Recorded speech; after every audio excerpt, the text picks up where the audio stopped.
I got so much motherfucking design on right now. Break it down, bring it back, make it clap. I got 3 old thoughts, new block, wear that thing. Bitches on my line, and you know. Assalamualaikum warahmatullahi wabarakatuh.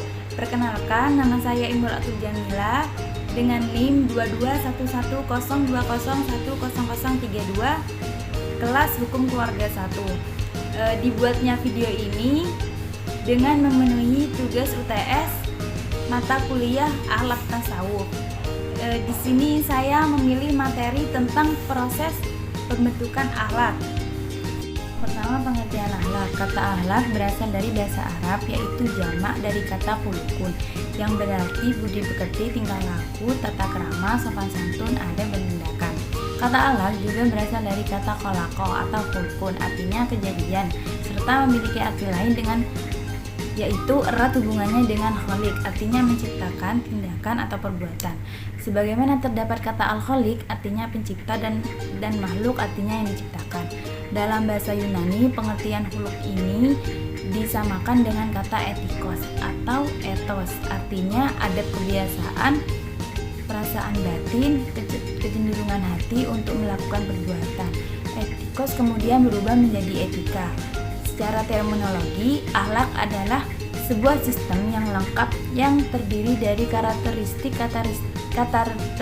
akhlak atau tingkah laku yang membuat seseorang menjadi istimewa. Pada dasarnya, akhlak itu merupakan institusi yang bersemayam di dalam hati sebagai tempat munculnya tindakan-tindakan yang sukarela dan antara tindakan yang benar dan salah. Pada dasarnya, banyak pendapat para ahli yang mencoba merangkum pengertian akhlak itu sendiri.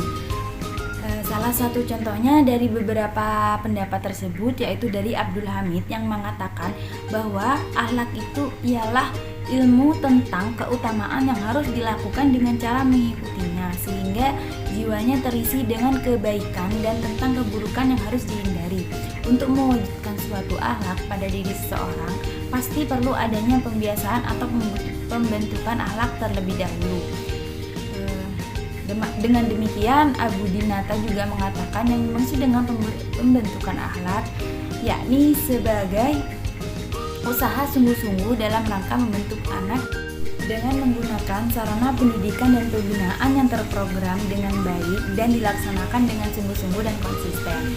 Pembentukan akhlak ini dilakukan berdasarkan bahwa akhlak adalah hasil usaha pembinaan bukan terjadi dengan sendirinya. Potensi rohania yang ada dalam diri manusia termasuk di dalamnya akal, nafsu amarah, nafsu syahwat, fitrah, kata hati nurani, dan institusi dibina secara optimal dengan cara pendekatan yang tepat. Adapun beberapa ruang lingkup akhlak yaitu kategori prinsip akhlak Islam menurut Yusuf Al-Qaradawi dibagi menjadi beberapa aspek, yaitu akhlak terhadap diri sendiri, akhlak terhadap keluarga, akhlak terhadap masyarakat, akhlak kepada alam semesta, dan akhlak terhadap Allah Subhanahu wa taala. Berbagai macam-macam akhlak, di antaranya yang pertama akhlak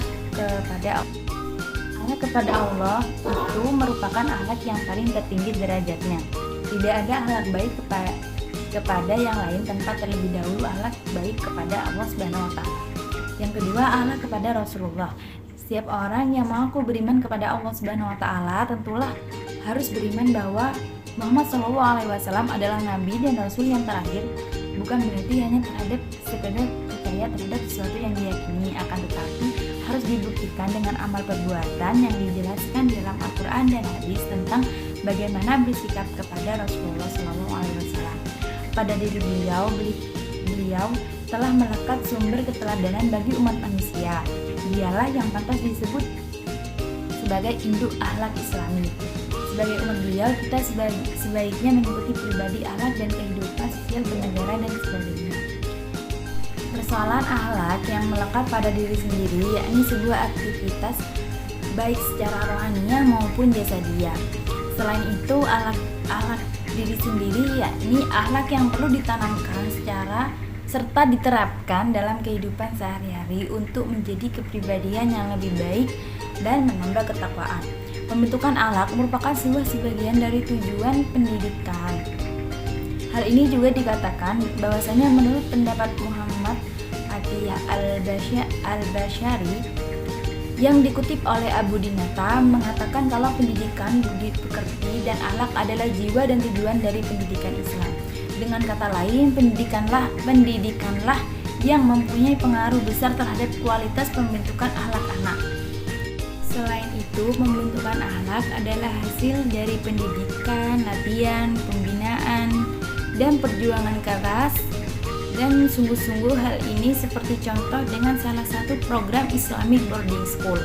Berbicara tentang membentuk akhlak pada saat ini hal yang sangat utama, karena dengan semakin banyaknya tantangan dan godaan sebagai dampak dari kemajuan di bidang iptek. Contohnya saja pada saat ini semua orang merasa mudah sekali untuk berkomunikasi dengan jarak jauh, bahkan sudah tidak lagi menjadi hambatan dari hal itu. Pembiasaan dalam pembentukan akhlak merupakan kegiatan yang dilakukan anak secara terus-menerus dalam kehidupan sehari-hari, sehingga menjadi kebiasaan yang baik. Pembiasaan ini meliputi aspek perkembangan moral, nilai-nilai agama, akhlak. Dengan program pembentukan dan pembinaan akhlak diharapkan dapat meningkatkan ketakwaan terhadap Tuhan Yang Maha Esa, sehingga terbinanya sikap anak yang baik dan dapat mengendalikan diri dan berinteraksi dengan lingkungan sekitar dengan baik. Oleh karena itu, jika dibiasakan mengerjakan yang baik, kemudian tumbuh di atas kebaikan, itu bagaimanalah ia di dunia dan di akhirat. Orang tuanya pun mendapat pahala bersama.